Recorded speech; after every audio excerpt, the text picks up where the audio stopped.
Welcome to Obscured Reality with Mark and Stephanie. From UFO sightings to the lost city of Atlantis, from alien encounters to the living dead, each episode will leave you questioning reality. If you're ready to explore the eerie, tune in to Obscured Reality, where mysteries come alive. Yeah, he rubbed me the wrong way.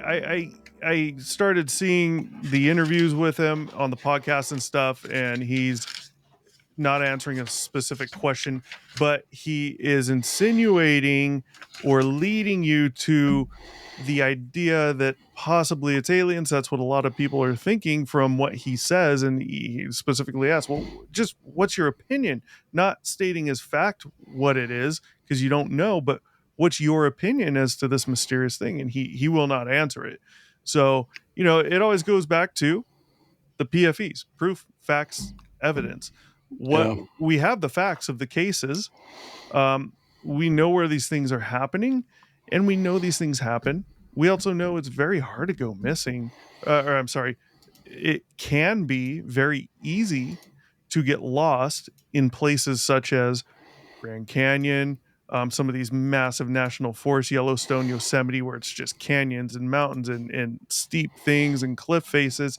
And these trails are going along those. You mentioned Half Dome. I've been on Half Dome, not using a rope to climb up the face of it, of course, but up the climb, the only other climb you can do, which is this steep climb. They have a cable mounted in there. They have a bunch of old leather gloves at the bottom. You put them on, you go up with your group, and you hold that thing the whole time and pull yourself up. And when you get up there, I have a picture of me actually. I'll see if I can find it while we're talking here. With our backs to Yosemite, looking off the face of the cliff. And I was watching, I remember watching people getting close over there. And I'm like, Yeah. I just don't understand. Like, yeah, I got the same feeling. I want to get close, but I don't. But I'm not going to do it because uh, that's exactly how you go missing doing something like that. You fall off the Well, face of that. If nobody sees you, good luck, man. yeah, and it's I mean, at some point, it's not just adrenaline junkies that want to get that extra. Right. It's the you have the TikTokers, Social media doesn't help. girl, the 110-pound lady in her bathing suit that's going to get right on the edge, not realizing that that her own um, posture and how she's taking the picture is contributing to her Yes. momentum. Yep. And it's sad because you know people who are base jumping, people who are doing these extreme things, and I've done this, know the risk and understand it. But I will Sure. also submit to you that it's some of the most focused when you're standing at the bottom of the New River Gorge Bridge, and when I say the bottom, I mean underneath of it. So the New River Gorge Bridge is 894 feet, 874 feet in height. Oh And wow. so the only time you can jump off of it is during Bridge Day in October. One day a year, they shut the half of the Okay. side down and they have it, and the whole thing's covered with people. And then people will launch off of it on catapults and they'll jump off. And Are that's the they? only time you can Are base jump they? off of it. I'm You have getting to be they're doing it with qualified. parachutes, right? Oh yeah. Yeah. Um, so there's regulations. You have to have 50 jumps a minimum, and you have Okay. to have, and you have to. It's like a year. They only hand out like so many every year, so it's like a year wait. But Right. um, then there are others who go up there and jump at night illegally, Hmm. and I'll just say this: it's illegal if you get caught. Now, Yeah, if you and get that's caught, it is a enormous yeah, fine. and you now But for people who know what they're doing, um, every year might go up there and sneak up. Now they've since upped the security as far as right. the fences and the camera systems, but the rangers catch people because they'll go up there and they'll base jump off, and it's right underneath the roadway. There is a Mhm. there's a walk, and Yeah. they do an adventure walk on it, and they've it's a really nice thing. But you go out and then you climb out on a strut and then you jump, and you have approximately 8.5 to 10 seconds before you would hit the ground Right. if you didn't pull your chute. And so jumping into that dark abyss where people get caught is they land on the bottom and they have their buddies come down there and get them. And the Rangers see the headlights. And so when people are going to do it, we always wait till there's a lunar illumination, so that you're not silhouetted by Right. the moon. But we also don't use night vision either. And usually we would just throw a chem stick down there and jump so that we have some depth perception. But when you've done it, you know that 1,001, 1,002, 1,003, Yep. 1,000 throw, extra big pilot chute that pulls it out quicker. But at the same time, there's still accidents. And believe it or not, there's only been, I think, one death Wow.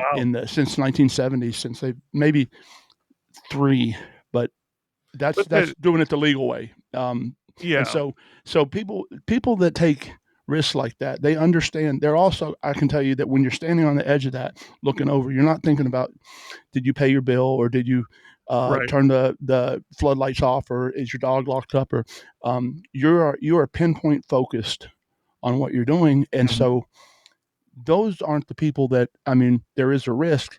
It's the others that we've talked about that go out and that are reckless, and they don't pay attention to the rules. There's rules there for a reason, to keep you Right. safe. And that, the sliding over to the edge to get that adrenaline rush or that extra following on social media, no different than the guy that hangs off the side of the building and does pull-ups, and he does it fine for years until suddenly that one day he can't and he falls to his death. Right. And it's like an airplane crash. It's so unlikely it's going to happen. However, when it does happen, the results are highly catastrophic. That your survival is in an airline crash. Yeah. It's not like crashing a dirt bike. So Right. anyhow, Yeah, I mean, things can happen. We know that. But yeah, I mean, you got to look at this stuff and use some common sense, especially with things people like David Paulides.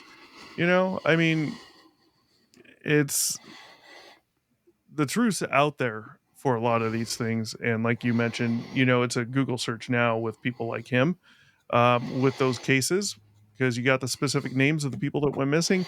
And like we just showed in the Jimmy Duffy one, right? There's uh clearly plausible ideas. And if you apply a little common sense, why would the sister and the cat still be sleeping? And we don't even know that that's actually true. Well, that would most likely happen if the kid just got up, got bored, and walked out of the trailer. Leaving the trailer door open, is that so mysterious? That's exactly what a kid would do. Wander yeah, off to somewhere where he's not seen, and then you hear a scream. Well, wandering off somewhere you won't be seen is exactly what a kid would do. And from there, that's where your predators are hiding, in the bushes. Um, you know, I I can't ever find myself reading a narrative or a story from David yeah. Paulides and believing it from this point on, and Mhm. from um, everything that I've always told people, um, don't just take a YouTube video for, if it's something Right. that interests you, there should be other sources telling you the same thing, or you'll surprisingly click on and you'll find all these debunkers that have debunked all this, like a Right. Travis Walton, or every single claim that all these people have made. And some of it is just absurd. Yeah. Afghan giant, it's not even, some of it's not even worth discussing. Yeah. Um, but there are people that go in on it. David Grush testified in front of Congress, and according to Mick West, he testified on something that was a known hoax. And Really? but the Italian UFO crash that was Okay. in Medina in the 1930s. It was part of a disinformation that the Oh, Italians were going to make the Americans think that they had something. But now Grush falls on the fact that he's never seen any. It was told to him, but yeah, if they're all that was told to stories. him, he just testified to something that was a known hoax. And he also has testified that aliens, non-human entities, have killed Well, humans. non-human biologics, he has never said alien.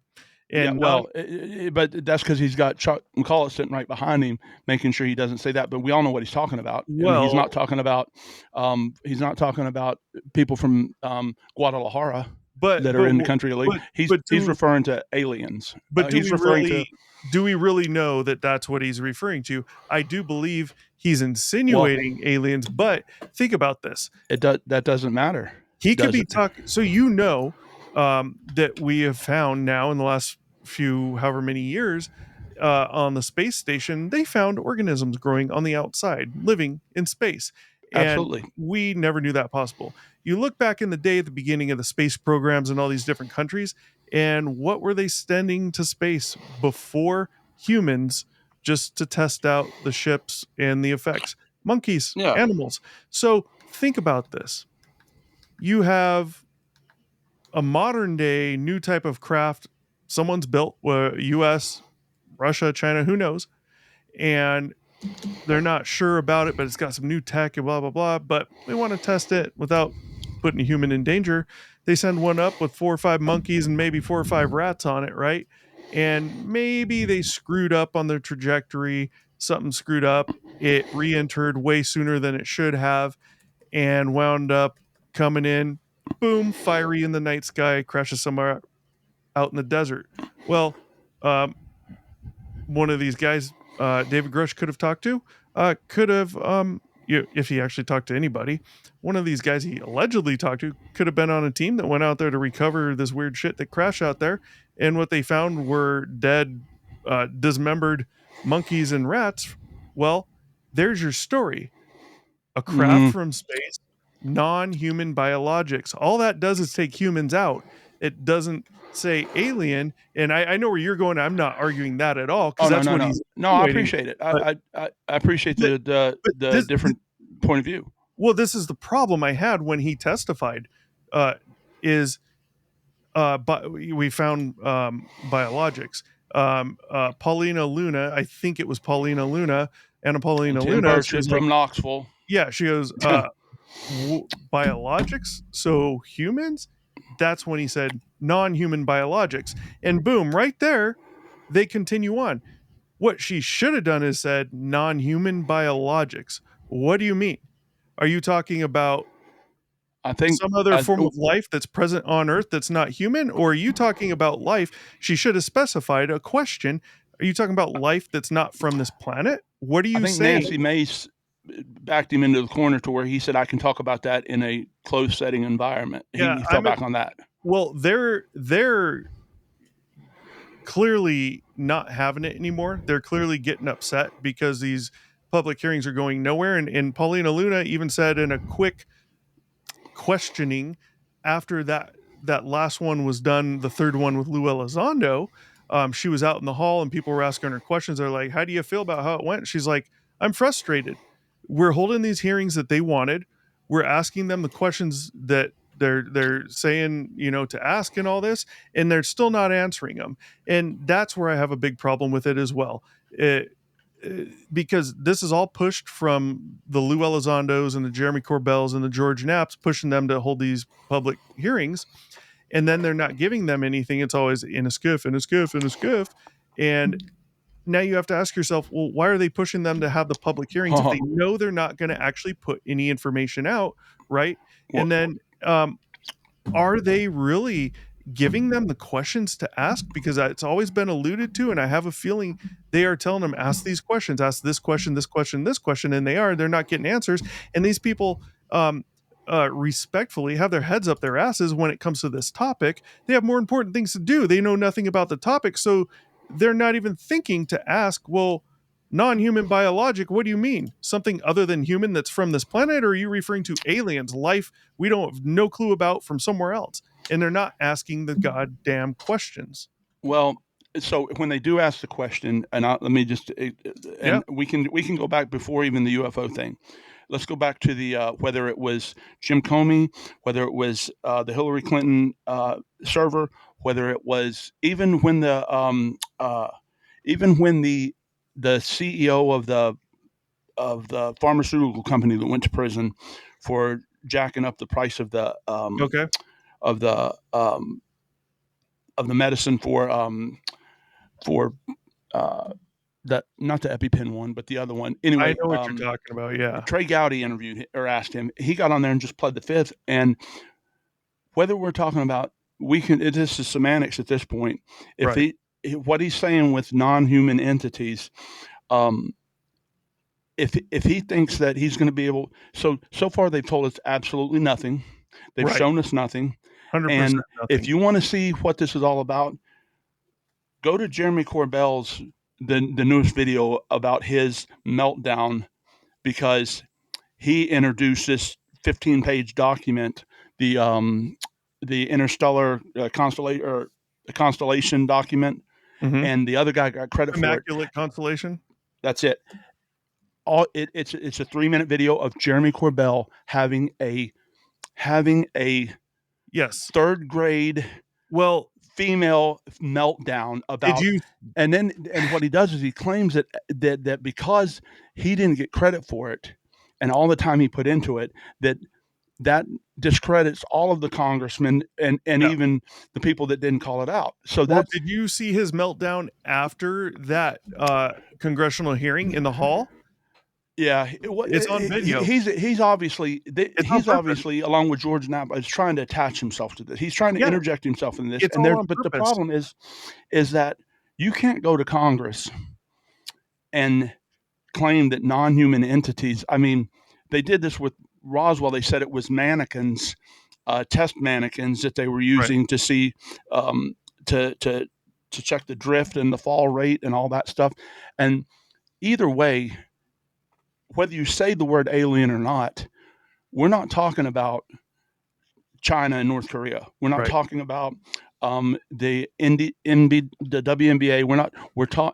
They know what we're talking about, and whether it is regardless of what it is, the issue is in the claim that David Grush actually, number one, claimed that the 1933 Medina, this is according to Mick West, he didn't know it was a hoax. Somebody told him that. He told Congress that was told to him. And that is the same story as every other one he's telling. So Mhm. how does he have any credibility left? On Right. top of that, if you look at some of the new interviews he's done, he has gone so far off the rails, and he can always fall back on, well, this is what I was told. See, here's how he defends himself. Well, it's what other people told me. Well, then why are you even testifying as a subject matter expert on Exactly. anything? He If it's what other never people should have been told there. you, bring us the other person, and they won't do that. And Yep. rightfully so. Congress, I'm sure Tim Burchett and Anna Luna want to, but they have to know what they're up against. I know Tim Burchett. Tim Burchett was our Knox County mayor when I was in Knoxville, before he ran. Seems like a good dude. I like the guy. He is, and he's down to earth. He wants the truth, but he's fallen into this. What other people are telling him, and these other people have top secret clearances, so they must know something. Right. But if you look at it, we go down the list of all of the key players, all the way back, goes back as far as you want. Not one of them has given us anything. Not one of them has shown us anything. Nothing. Not one of us has provided an ounce of evidence. So how is Stephen Greer any different than Ryan Graves? Ryan Graves knows what he saw, but Well, Ryan he Graves also didn't see anything.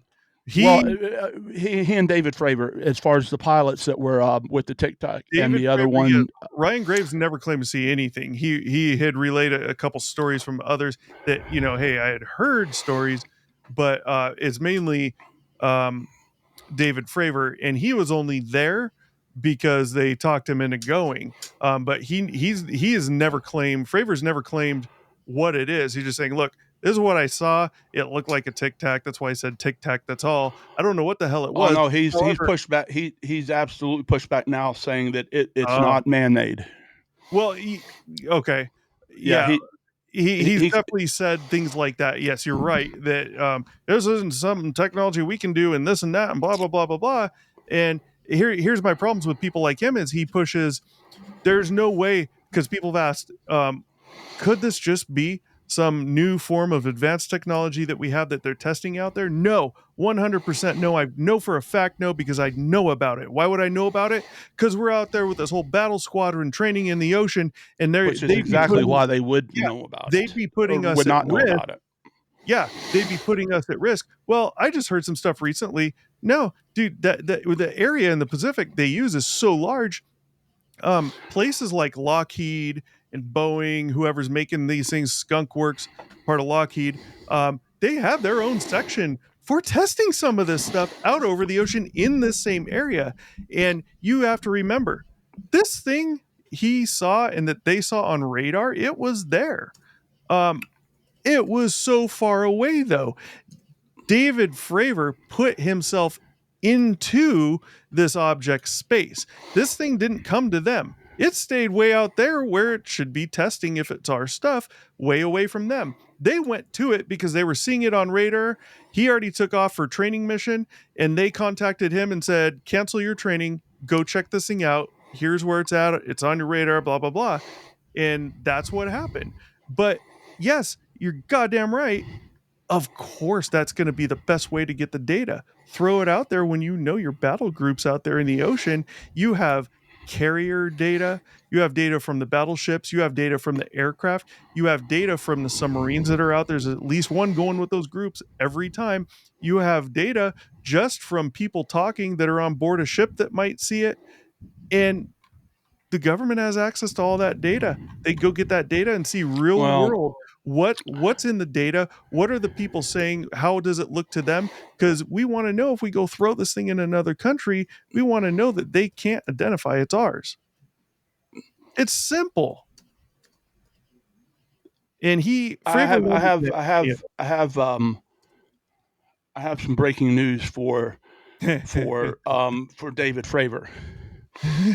There's a reason why the ship commander, the carrier group commander, does not step up and push this. If he thought one of his guys Yeah, was in a compromising situation with a true the carrier group commander is aware of what's going on. He I would doesn't. imagine. David Fravor is so far down on the Exactly. need to know. Um, that's why there's probably only a few people that knew that needed to know. And so it's easy if I know that this is a test we're running, or that they've come to me and this is when it is. Mhm. I'm certainly not going to tell any of my people this. They're not flying with live ordnance, Yep, so I know exactly. that they're not going to make a mistake and And they were and even asked so when they dispatched Fravor to cancel the training and head towards this object. They even radio back to him to verify he had no ordinance. Jeez, can't get that word out. They even verified that. I mean, they should know already, right? But continue. I'm just saying um they even asked. yeah. So like Ryan Graves and David Fravor are so far down on the list of, even though they were the ones involved, they're not going to they're They're like a not gonna, radar operator. They're not yeah, they might see what they see, but don't think that the ship commander, and I remind people of this all the time, a nuclear submarine commander is a minimum of a PhD at War College. These are wow, brilliant people. So yeah, there's a movie called that we use for leadership training. It's with Denzel Washington, and it's Crimson Tide. So yeah, yeah. okay, so in that movie, what happens is we'll show about 30 minutes of it, and then we'll stop and then we'll ask questions to the class, and we'll talk about leadership styles and the difference, and we go through that real quickly, and then we get to the point where he runs that test, and it ends up one of his individuals gets killed. He and Denzel Washington have the issue, and towards the end of the movie, we the first question we ask is, people that are watching the movie have it in his mind that he is some, you know, hard drinking lunatic that was this 30-year veteran that just fought his way through war and up to command a nuclear submarine, and you remind them that this man has more education than everybody on that ship combined. Right. And it's in nuclear engineering.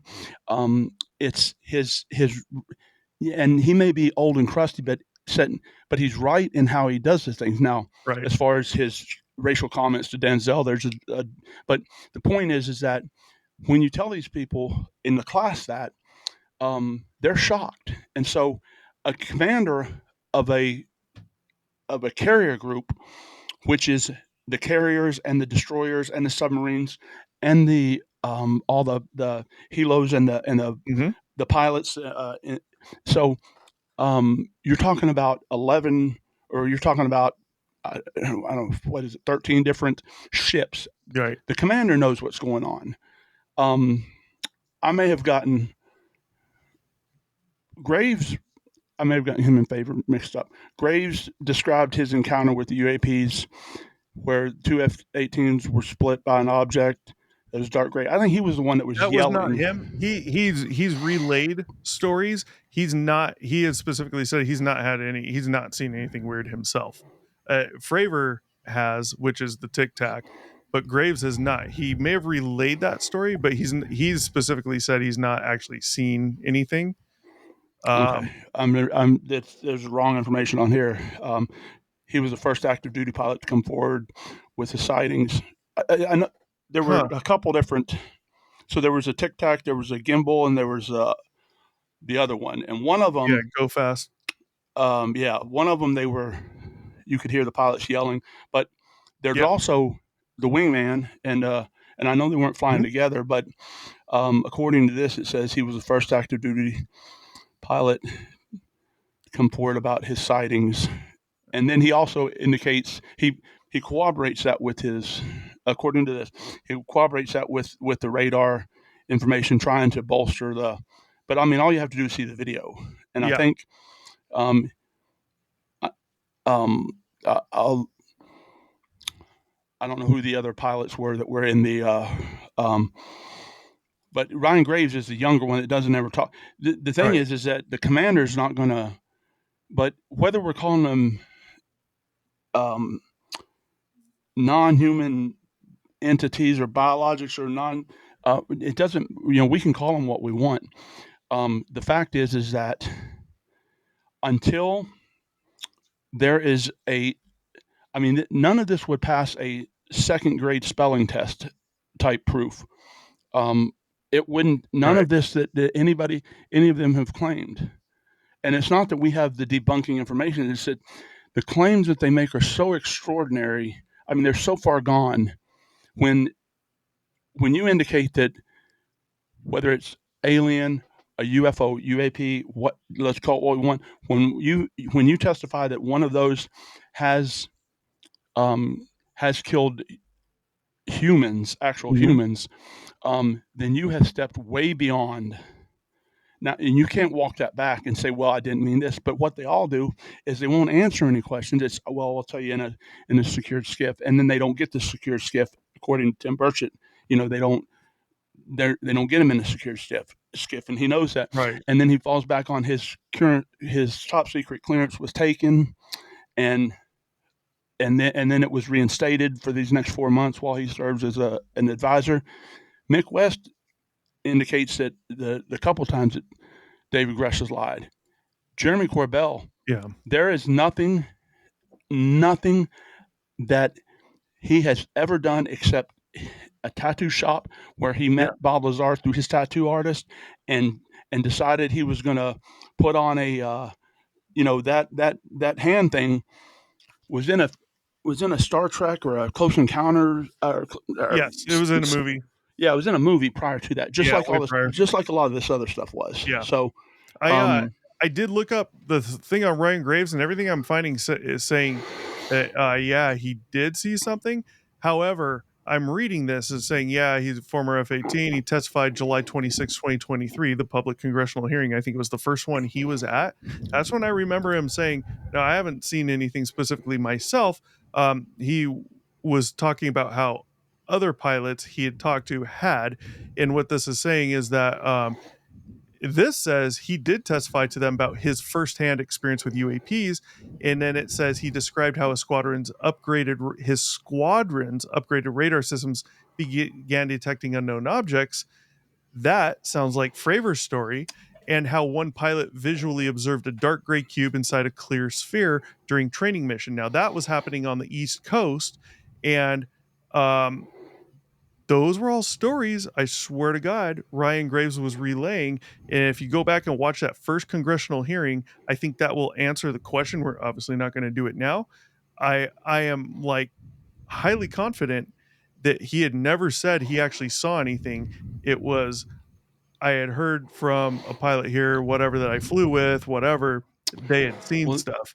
the question I would ask in that case is, he's no different than any other pilot on the Yeah, but so then why is his testimony so sought after exactly. if all And he's doing why is relaying it? And same as David Grush. well, Same no, thing. David Grush claims that he's been told this stuff and that he's had these. I mean, these But are like it's the same it, thing. Ryan Graves claims he's been told this stuff. um, You okay. know, So there. right? So then who was? So I'll have to find this out after we get off here. So there were pilots. By Fravor's own admission, he wanted to. He said, "I don't know what that thing is, but I want to drive it or fly it."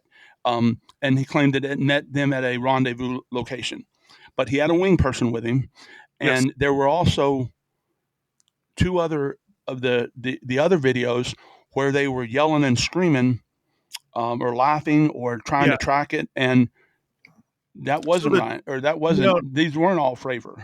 no, none of those videos were Fravor. However, one of those was allegedly related to what he saw. So here's what happened. Um, Fravor and his wingman, who is a female, they go out for their training mission off a carrier in the Pacific down here, south of Catalina, south of San Clemente, way south actually. They're probably, we'd have to go look up the data. I think it's 100 to 200 miles away from where the Tic Tac was. They launch for training mission. They get called from the ship because they've been seeing this thing on radar, which is what this thing about Ryan Graves is describing. So I think there's a mix up. But they get called because the ship's seeing the shit on radar at 80,000 feet, and then boom, it's jumping down to like just above sea level. And they say, "Are you guys armed? Do you have ordnance?" Nope. You cancel the training, go check this thing out. Here's the coordinates. So they go, they're at 20,000 feet. It's David Fravor and his wing woman. Okay. They're at 20,000 feet. They get there. They fly a ways away from where this object allegedly is because you can't look straight down out of an airplane. They have to look down at an angle, right? And they're looking. He did not see the object at first. What drew his attention was this disturbance about the size of a commercial airliner on the surface of the ocean, like white caps, a Mm-hmm. whitewash, Mm-hmm. white water on the surface. That drew his attention, which is why he saw what he believes was this Tic Tac object bouncing around like a ping pong ball above that disturbance on the water. What happened from there? Fravor went to go get a closer look while the wing woman stayed at 20,000 feet and circled around.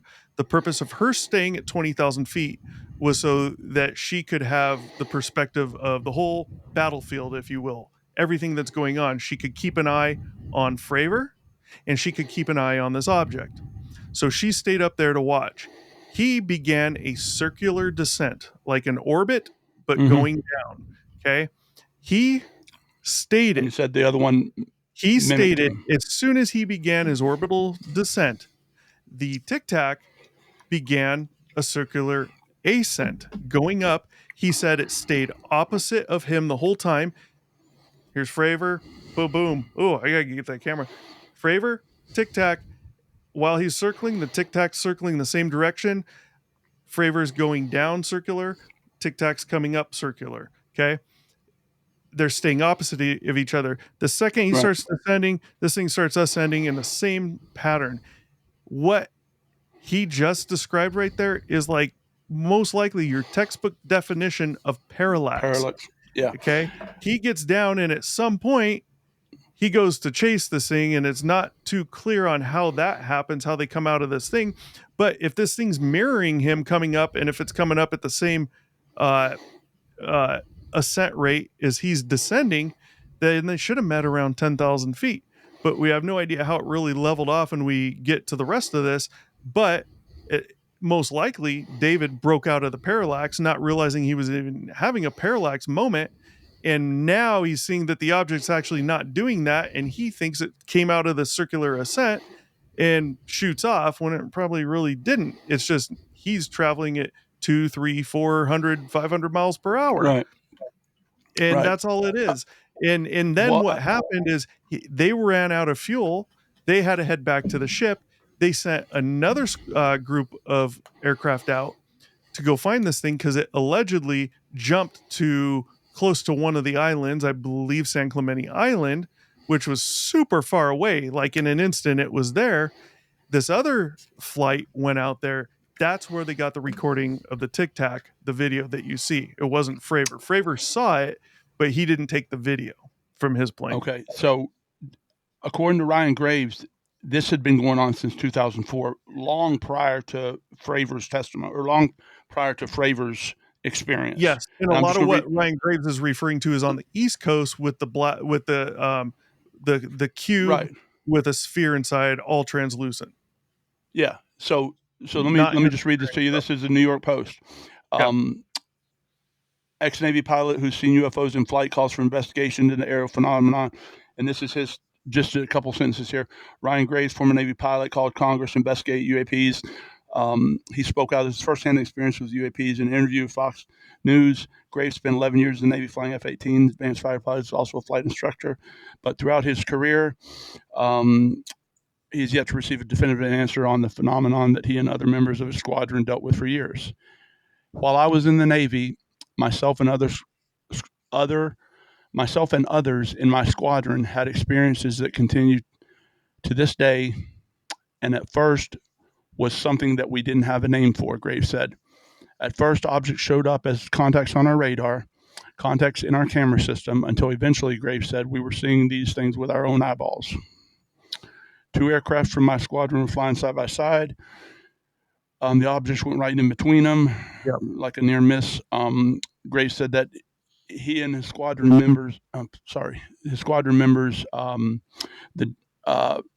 saw the dark object, the dark gray or blue black inside of the clear sphere.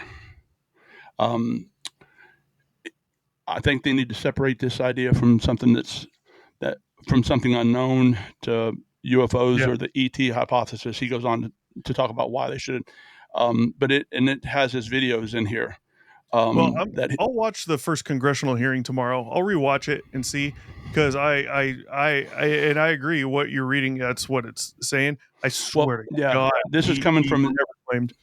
These are coming from the CNN and 60 Minutes interviews that happened before any of the congressional stuff. This was. I might have something mistaken, but my recollection was that he didn't actually see anything. What he was doing at the congressional hearing, he had relayed some stories that others had told him that didn't want to come out yet.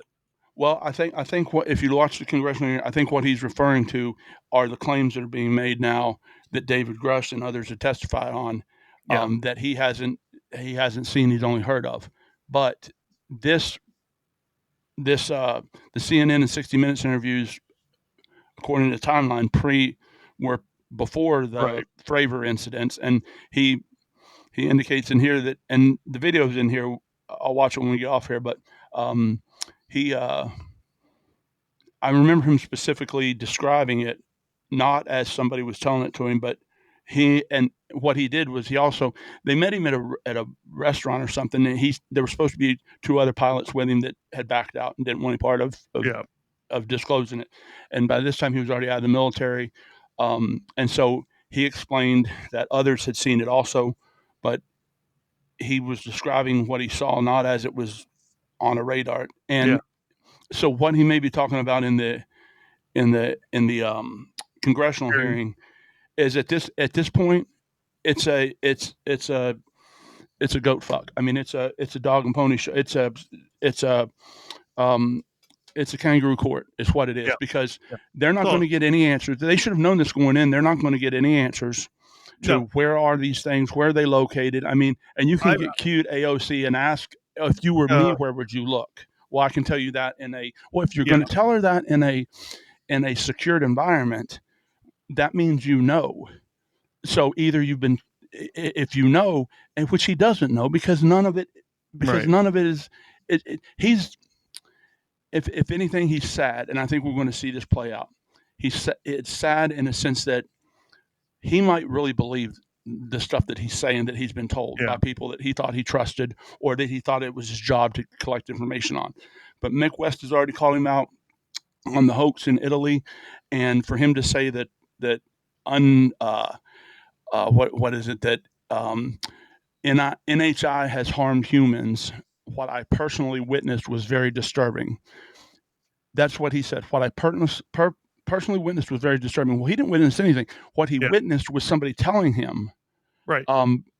Because if he witnessed something like that, he sure as hell isn't going to be able to tell it in Mhm. a non-secured environment. And the guy And sitting right behind him.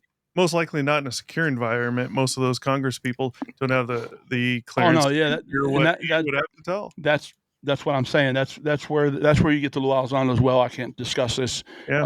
I signed an NDA, or it Yep. violates my. You know what that's like? That's like having a karate instructor that says, "Well, I can't fight in the UFC because I'm too deadly and my skills, I would kill people," and not knowing that a third grader knows that's bullshit. And Yeah. so, I would. It aggravates me that time's being wasted on these guys, Yes. Yes. when we know that the whole concept of hiding behind the military, and that regular people can't get, and that I can always fall back on I mean, it's like Rob O'Neill. Well, you don't know, you weren't there. Well, that doesn't mean you're telling the truth, You because can every one of your teammates says you're lying. Yeah. So, You can fall and back on something that's not provable. exactly. And so, the we see this with every single one of them. And Jesse Michaels, absolutely. If you haven't seen it, it's 1 minute. Well, it's a 30-minute Yeah. interview with Stephen Greer. When Stephen Greer doesn't know that Jesse Michaels and Peter Attia are they work together, and he drops Peter Yeah. Attia's name, and Jesse Michaels calls him out. You mean Peter, the one that works with me? Mhm. And you can see Stephen Greer instantly know he's busted and he's caught, and he tries to change the subject, and then he gets mad and he's like, "No, stop interrupting me." And Yeah. I don't know if you've seen, Peter Attia is brilliant. If you want to look up his, I mean, but he works with Jesse Michaels, and Stephen Greer didn't know this. So Stephen Greer drops one too many names and eventually gets called out on it. And Jesse Michaels at the end of the video is laughing at him, because Stephen Greer says, Jesse, you're one of these people. Do you know what Rosalind Carter, or Rosalind, or what? Do you know the quote she made? And he said, yeah. And he's like, um, these people drop names. Honest people drop thoughts, or drop Yeah. facts. And then he said, brilliant people drop ideas. And all he was doing was name dropping the whole time. Yep. And Jesse Michaels is Yep. laughing at him. Yep. And That's all he it's did. He did yeah. That's projecting. All he's doing is projecting. We've heard about this forever. That's all he's doing. Well, Projecting what he's doing. doing There's on not others. a single person. If you want to get way deep, watch some of those whistleblowers that are Yeah. on the Sean Ryan show, that have lost their minds. And I don't know why people keep going down this rabbit hole of, but you can take 3 questions and ask them, and get up and walk out, and know that they are not, Right. that their claims are false. And I know we could do that for, I wrote it down today. We could do that for every single Right. every single controversy, every single conspiracy theory. We can go from the moon to and none of them will sit down and have a debate with anyone, especially somebody that's, but it's as simple as just asking a couple questions. Yep. And you can debunk just about, I hesitate to even say 99% of it. I say 100% of it. 100% of the claims where there's no evidence. Right. I got news for you. If you think that, it bothers me if you think that the Gimlin and Patterson films are not a hoax, if you think that they're real and you base your credibility and your whole science on that, and you don't understand the human interaction of what they were Mhm. trying to do beforehand, everything that led up to Yep. that, then I've yet to see a single credible. You know what I've seen more credible? The movie Close Encounters of the Third Kind was more credible, and for that matter, E.T. and some others that were more credible. Um, but with that, I know you got to go. Well, let me. I'll tell you what I was fall back on nowadays on this whole UAP thing that's been happening since 2017. Then we'll wrap this up with Paulides here. What I get my go to now. I firmly believe that this whole thing that's been going on with the UAP topic. We're talking Elizondo, Corbell, George Knapp, Tom DeShlong from Blink 182 with TTSA to the Stars Academy. Uh, it really appears to me like this whole thing was planned prior to those first three videos coming out in 2017. We know that was the first thing that happened, those videos coming out. We now know that if ATIP even was real and if Elizondo really was heading ATIP, according to Elizondo, those three videos had come across his desk while at ATIP. He submitted those three videos to be declassified, to be reviewed for declassification. They were declassified. They came out. Then Elizondo came out. Then Corbell with the Bob Lazar movie. And then all of a sudden you have Lou Elizondo and Jeremy Corbell on the UFO scene as if they've been there for 30 years and this was nothing new to them, even though it is. And then you have TTSA and an unlikely mashup of Tom DeLonge making wild ass claims, and then these four or five suits, these professional guys, including Chris Mellon and Lou Elizondo. And it looks like this was all set up from the beginning for what purpose?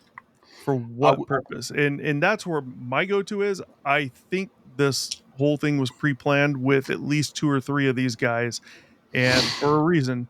I don't do you have have? a good idea running theory on the reason, but it So I seems would refer you. I would refer you to conditional probability on that, and that is yeah. the number of things that would have to go right in order for these things to fall in place. It, Um, just look, they can't even get they can't well, even get the testimony correct on one hearing, let alone.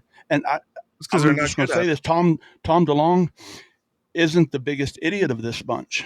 No, I'm not saying he's. I'm just saying that there's no difference in him and some of these other clowns that claim that these just it the whole thing until somebody proves something. Like right. if we go back to when they released the video and we're going to have this person in this place doing this, um, I mean, Achman's razor would tell us that sometimes it's just a simple answer of Yes. Jeremy Corbell thrusted himself in this for fame and for Yep. money, and he's done nothing. That documentary, while the documentary itself was good, he faked the FBI raid on Bob Lazar's house. That wasn't a real raid. It was a real raid, just not when they were filming it. They recreated it. On his business. Yeah, they recreated that. He gave us Well, no, nothing. he was rated. Yeah, he was That rated, that's legit. just not that the clip that you see in the thing was the recreation of it. I don't think in the Lazard documentary, I don't think there was a recreation of it. I don't recall seeing that at all. I just remember them talking about it. Well, either Um, way, it no, well, yeah, I happened. saw It didn't they happen were. on. It happened while they were filming, meaning during the process of making this documentary. It happened some point in there, not on film, but Yeah, um, when according to the um, according um, to the sneezing monkey guy, whatever his name yeah, is, yeah, according to him, the when Corbell found out about that Bob Lazar was being raided, and it wasn't for. He claims it was for something other than it. What they weren't looking for this element that he yeah. supposedly snuck home. They were looking for something he had sold to somebody that was used in a crime. When he was, And they were looking for something that was sold to somebody that was used in a crime, not necessarily sold to him by Bob Lazar, but they were looking into the few companies that did sell those things. So they were looking for records from all of these different companies to see if things were sold to this person, not Yeah, necessarily it he was was from raided. He was raided several times. yeah. It's just the raid you see in the video um, was not the actual. No, It's not even like that wasn't the actual raid. The I don't the think there's biggest thing they were looking yeah. for. The biggest thing they were looking for with him is um, is indications and receipts Yeah, of exactly. tax fraud, and so All that's why going the IRS is always uh, involved with one of the FBI because they can sit there and just like they got Al Capone, it wasn't the yeah. bureau, it was the IRS, and so as long as you're paying your taxes, but that's what they were, and so Jeremy Corbell, according to this and somebody else, recreated it. And if you look at the video, they're not going to allow a third party to video their. I mean, that's against policy. That's against everything. He wouldn't even been allowed in the area Oh, um, I know what you're talking I know what you're talking about when they now. were raiding him at his Michigan place. Yeah, it was at the business. I know what video you're talking about now, but yeah, well, That was a recreation, or that was yeah, something he recreated for the to tell the story. It really right. did happen. It just didn't happen when he was videotaping that. Well, you're exactly right. Like I said, with this whole thing, the whole UAP topic since 2017, with the first 3 videos coming out and all that. Like I said, I think this was pre-planned by a few of these guys for whatever reason I don't know, but it kind of goes exactly to what you said, and this is exactly what I say is there's too many major coincidences, big coincidences that have happened in a very small time frame with this uh, to be otherwise, in my opinion. But back to that's a definitely The last thing, the only thing I'll say about that is that these guys, if you look how much of a goat fuck of a that these guys are, do you think any of them are capable of planning this grand scheme? And maybe yeah. you're saying it I I wasn't I, them actually, but I don't I think think that. they were, and that's why it's done so shitty because You and think that's they why it's intentionally did it called shitty out. to? I think they're doing. I don't know why. I've not thought too hard on why. It appears to be set up because you got to remember before these 3 videos came out, this already started. It was already put in play with Elizondo. He allegedly saw these 3 videos come across his desk while running ATIP, and he submitted those 3 videos for declassification. Well, why would he submit them to be reviewed for declassification if they were true UFOs and flying saucers from outer space? He wouldn't. The only reason he'd submit them to be reviewed for declassification is if they were a big nothing burger, which they are. It's been proven. So he submits them for declassification. It gets approved and they're declassified, which means him or anyone else can actually put those out now and not really get in trouble for it because they're not classified.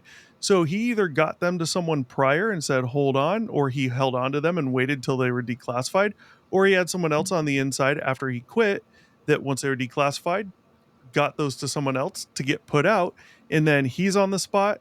Now Jeremy Corbell is on the spot. Now Jeremy Corbell and George Knapp, and then all of a sudden TTSA pops up, this unlikely pairing, and Chris Mellon pops up in all of it.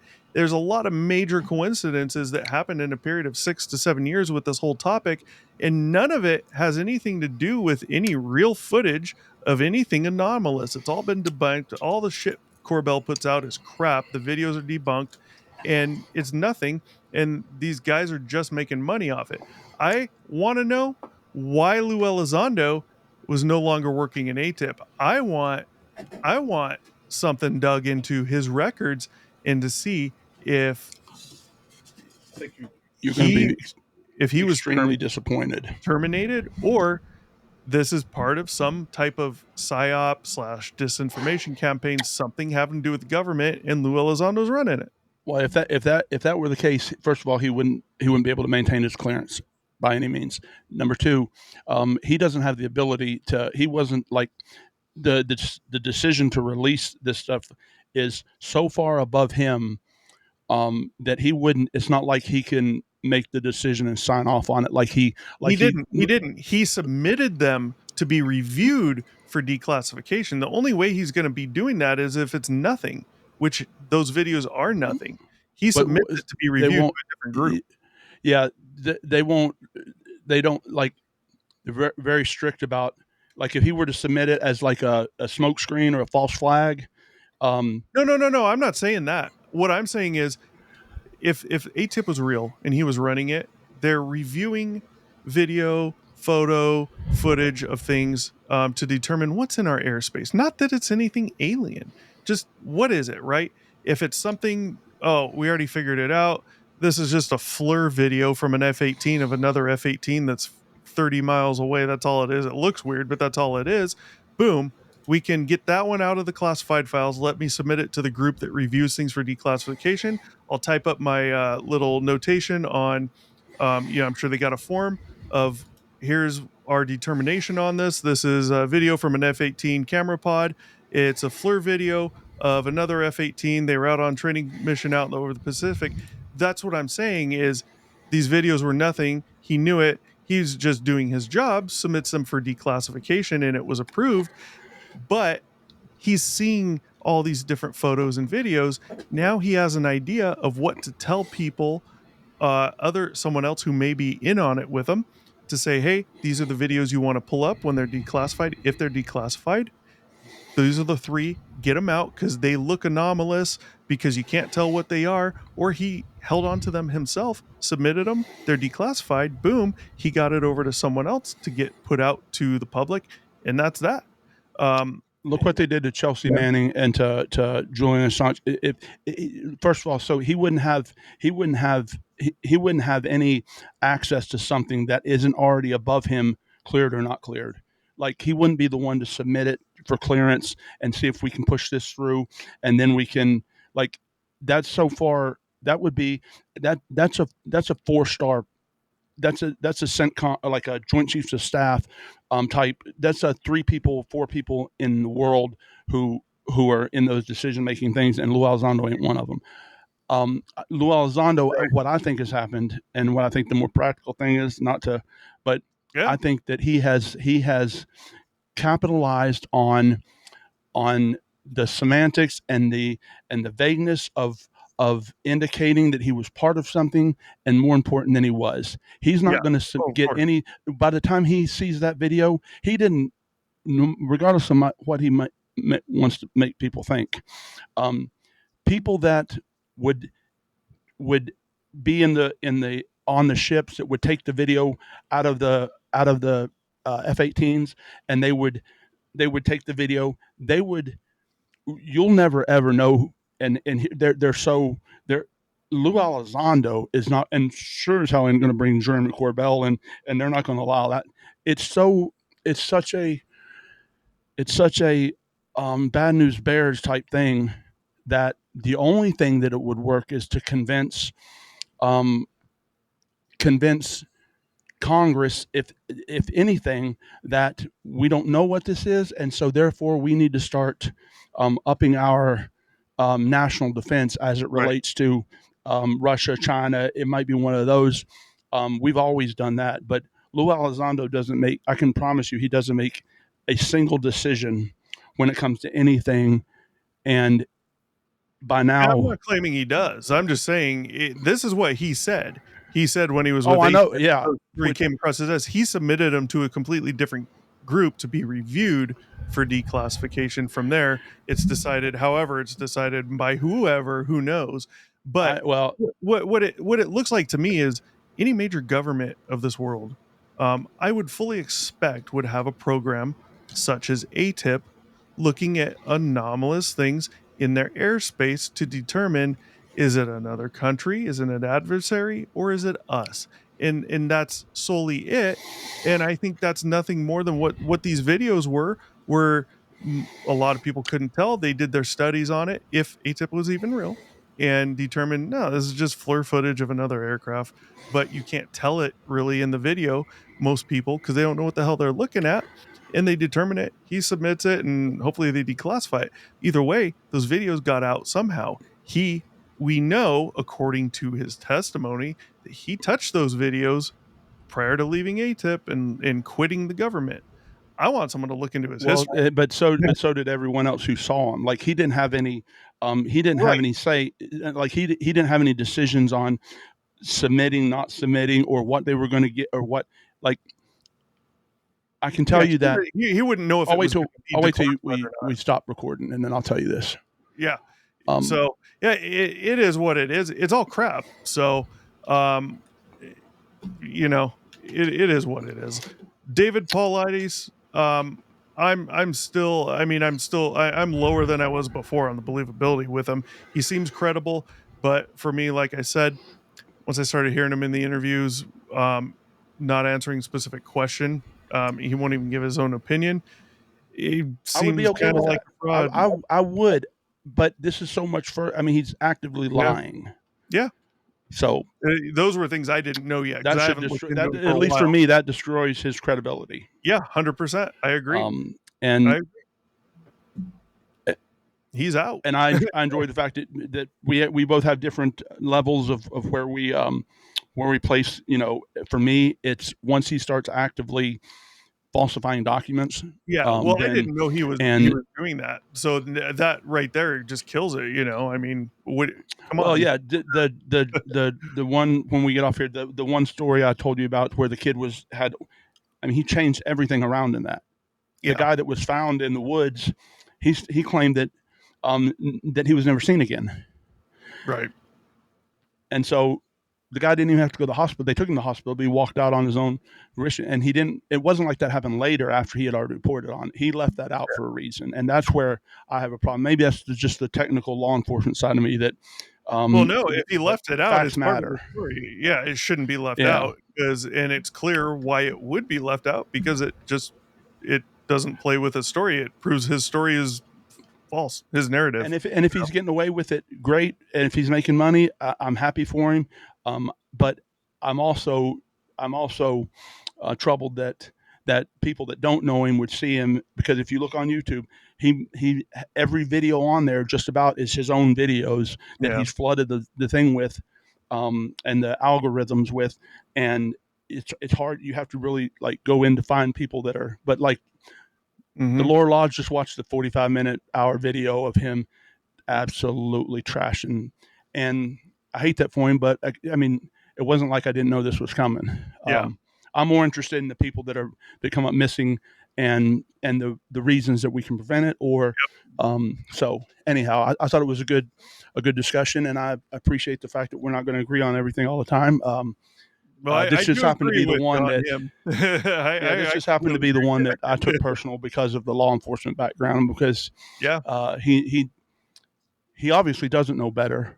I say he does. I'm giving him too much credit, but he's certainly not of the level. At least maybe there's something. Maybe he's donating to charities. At least something that is above and beyond what some of these other clowns are doing. Yeah, well, he's So making money, great for him, but we need, especially nowadays more than ever, I think the truth needs to be out there and not a bunch of bullshit because there's too much of it and too many people believe in it, and we got to let that go. yeah, But with that said, we got to let the show go. Uh, that's David Paulides, Jared Turner. Thanks for coming out again, and thanks we'll for see you having guys. me. I appreciate it, and I hope we can continue this. Yes, sir. Thanks for watching. Be sure to check back with us often for new episodes. Feel free to drop a comment, and don't forget to like, share, and subscribe to Obscured Reality.